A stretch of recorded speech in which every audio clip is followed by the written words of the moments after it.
Saja. Ya, udah. Keluar dulu sebentar, makasih teman-teman. Yuk.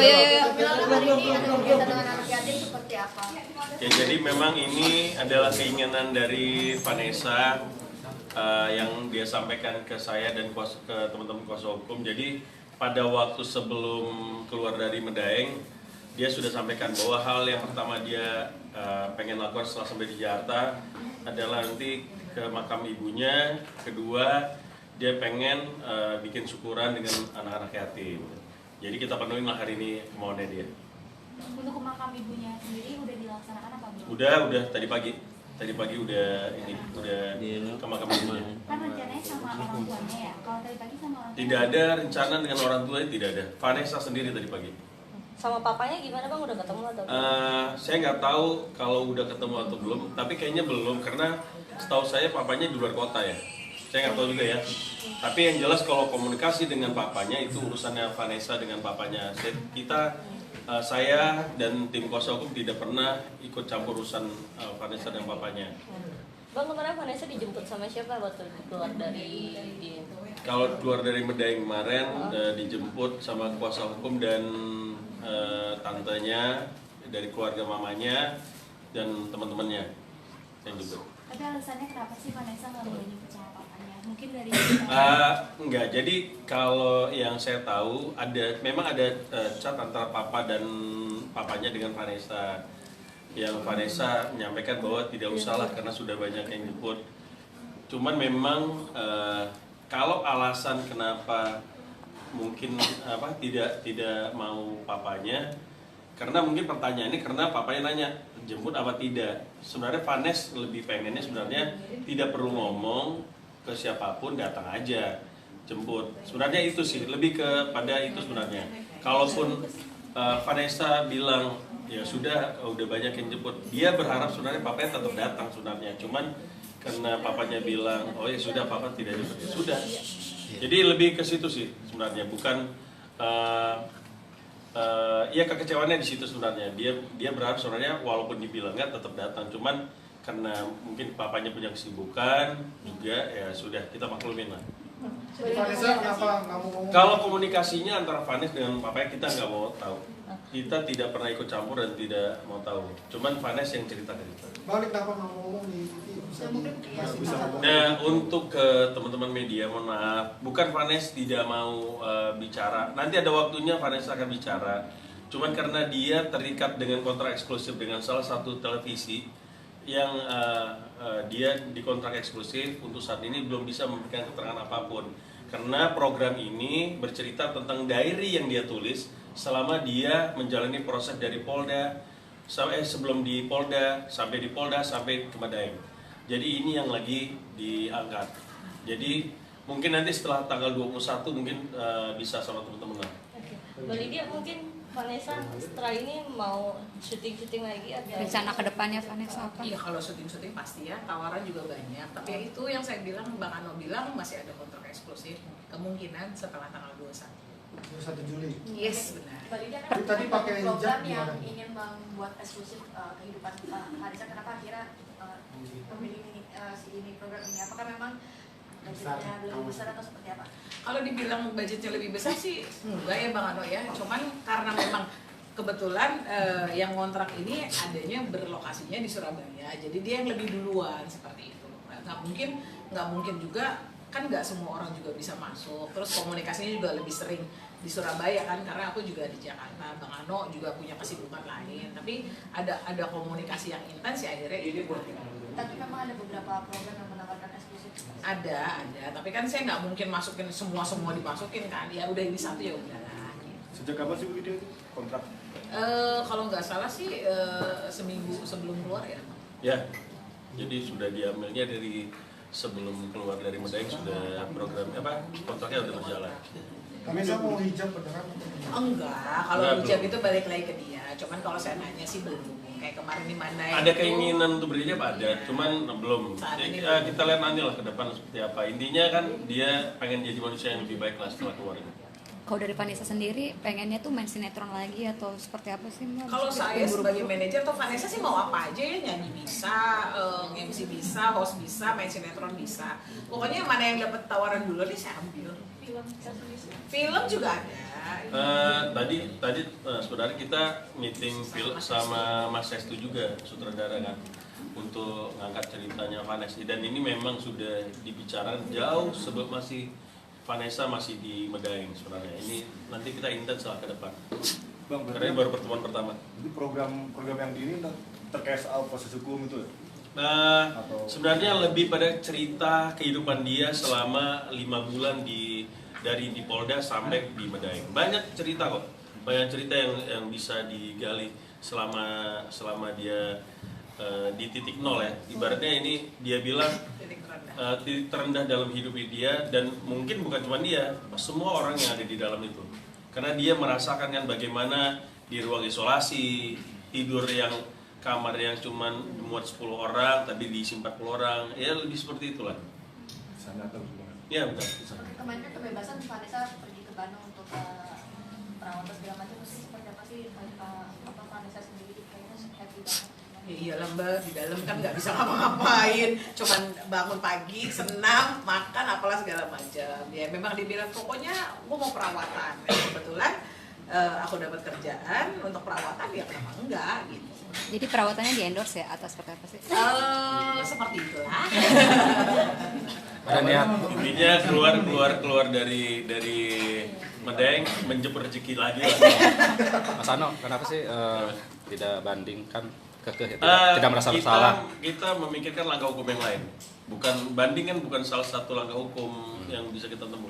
Ada langkah hukum lain yang mungkin lebih baik lah menurut kita ya, dan lebih cepat prosesnya. Tapi Bang, masih ada apa sih? Ini ada proses lagi. Masih ada keterkaitan dengan hukum? Masih ada keterkaitan dengan hukum. Kita lihat nanti berapa bulan ke depan. Yang dirasakan Vanessa setelah perawatan apa? Ya seneng lah Mbak, malah makin kinclong gitu kan. Jadi udah siap lagi ya untuk ke layar kaca ya? Sebenarnya siap, cuma dia itu kan aku bilang masih ada kontrak, kita menghormati kontrak. Yang dirasakan pengacara. Berapa sih tadi dia budget kontraknya untuk eksklusif, boleh tahu? Cukup lah untuk membeli helikopter, pulau, terus villa ya gitu. Enggak, yang aku bilang kontrak eksklusif itu kan besar kecilnya tergantung. Tapi kalau kita disyukurin aja karena bisa untuk biaya hidup ke depan. Nah, ke depan sih ke depan. Bang Gano disukan sama Kak Vanessa gimana? Aduh, Tapi emang bener itu dia tuh yang pagi-pagi saya, waduh, pertanyaannya ada hubungan apa dengan Vanessa? Sejauh ini kita antara klien dan pengacara aja. Tidak ada hubungan spesial, itu nggak ada lah. Maksudnya masih biasa-biasa aja kok. Masih biasa aja. Kan bener. Masih penjajakan maksudnya. Saya nggak tahu siapa yang mengembuskan. Cinlok Enggak ya? lagi, enggak. Jadi gini, Masih profesional. karena Bang Ano ini kan memang baik. Dan bukan Bang Ano aja ya, tim kayak Mbak Kalisa, Mbak Musa dan lain-lain. Cuman Bang Ano ini memang intens dengan Vanessa. Bukan hanya Vanessa sih, ada asistennya juga Ana. Jadi Bang Ano ini orang baik. Jadi orang-orang tuh melihatnya menyalahgunakan gitu loh, mengartikan kalau ada hubungan khusus, padahal nggak ada. Bang Ano tuh memang seperti ini orangnya gitu. Seperti apa Bang mendengar kabar itu Bang? Iya. Ya, Happy ya, Bang? Nggak mau bunuh diri kan? Kaget juga sih sebenarnya, kaget juga. Tapi enggak lah, intinya kita berteman. Aku sama Bibi juga deket. Malah rencananya mau sepedaan nanti sore, ya sama Putra juga. Jadi nggak ada lah itu. Intinya gini lah, Vanessa masih fokus dengan kerjanya dia, memperbaiki hidup. Terus ke depan ini harus sekolah lagi, biar dia cita-citanya pengen jadi pengacara juga. Karena kasusnya ini katanya dia biar bisa bantu orang juga lah. Seperti aku bantu dia nanti mungkin suatu saat bisa bantu orang lain yang terzolimi. Tapi masih sama Bibi. Sama Bibi tetap dekat. Maksudnya, makanya saya selalu bilang jangan dipotong-potong. Ini dipotongnya ke aku lagi.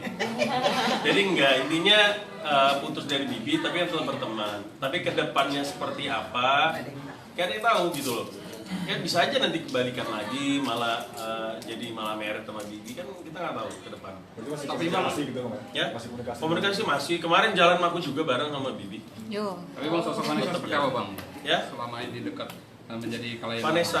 Vanessa, ya memang anaknya, ya dia baik kok, baik banget, terus rendah hati, kooperatif, nurut lah apa yang kita arahkan, dan dia sabar banget untuk ngadep. Sebenarnya dia nggak sebenarnya pada awal di Polda sampai dengan proses ke Medan itu sangat berat bagi dia. Jadi kalau memang dia pengen bunuh diri itu adalah benar, itu bukan bohong, itu benar. Kita yang selalu beri kekuatan sama dia, kita selalu ingatin apa pesan mamanya ke dia untuk jadi perempuan yang tegar, yang kuat, dan kita selalu support. Karena memang kasus ini kasus yang tidak jelas. Itu yang kita selalu sampaikan ke dia.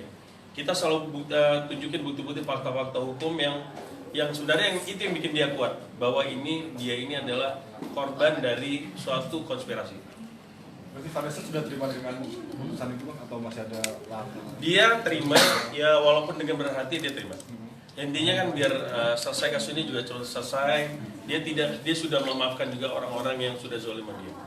Kalau langsung mucikari juga ternyata sudah memaafkan atau Mucikari kenapa? Reverend tadi sudah memaafkan atau Enggak lah, pokoknya Mucikari udah jadi teman-teman juga kan, keputusannya juga sama kan dengan Mucikari juga. Ini pokoknya intinya semuanya termasuk Vanessa, Mucikari itu teman-temannya itu semua baiklah hubungannya ke depan. Tapi Bang, kalau ada kekecewaan dari pihak keluarga karena Bang Milano Saya- dianggap menguasai. Oh enggak, saya tidak pernah menguasain. Mungkin frame-nya aja kelihatan seperti menguasai, padahal enggak. Saya serahkan semuanya selalu keputusan ke Vanessa. Kalau kita ini tidak bisa hanya memberi saran, memberi masukan, keputusannya semua kembali ke Vanessa. Ya Bali dia. Yes. Jadi tidak pernah ada kita mau menguasai Vanessa, tidak benar itu. Membatasi itu. Tidak pernah ada pembatasan. Kemana saya itu kemauan dia sendiri. Bang, Vanessa mau jadi lawyer nih Bang. Jadi kan ada momen, berarti momen yang tepat nggak sih Bang buat lebih intens lagi nih Bang? Kenapa Dari lagi? PDKT-nya. Ya artinya Enggak lah, artinya Abang membimbing gitu kan sebagai lawyer. Oh enggak, intinya kita support dia. Namanya dia bekas klien kita, nantinya kan bekas klien. Kalau sudah selesai, tetap kita support. Kan nggak hanya Bang Ano, ada Bang Kalisa, ada Bang Banyak, Ucok, Putra. ada Putra, ada Bang Aga, banyak di sini. Ya mungkin arahan dari Abang juga mau jadi lawyer. Oh enggak, itu benar-benar kepingin dia pengennya kayak gitu. Padahal apa? Dia pengen sekolah hukum. Padahal kayak arahan Abang kan itu ya nikah ya Bang ya. Oh iya. Oke. Panggil Vanessa mungkin udah selesai makan. Nggak apa-apa, cuma gambar ada aja, doang, gambar aja. Nggak Nggak ada wawancara ya? Nggak ada wawancara. Duduk aja buat ambil gambar. aja bang. Buat ambil gambar. Nanya kabar Slow aja ya. Say hello. Udah nggak usah gerak berdiri lagi, udah biarin aja. Sorry deh. Kita lagi nunggu Vanessa keluar nih guys. Tunggu ya. Standby. Miss Bedai. Buat ambil gambar aja Vanessa. Ya, nggak ada gerak ya. Kalau lagi makan. Weh. Vanessa, gimana nih? Sehat nggak Vanessa? Sehat nggak? Vanessa, Makasih ya. mau hijab kan ya? Nah, Cakep Vanessa hijaban. Oke. Thank you Bang. makasih ya. Vanessa jangan sombong.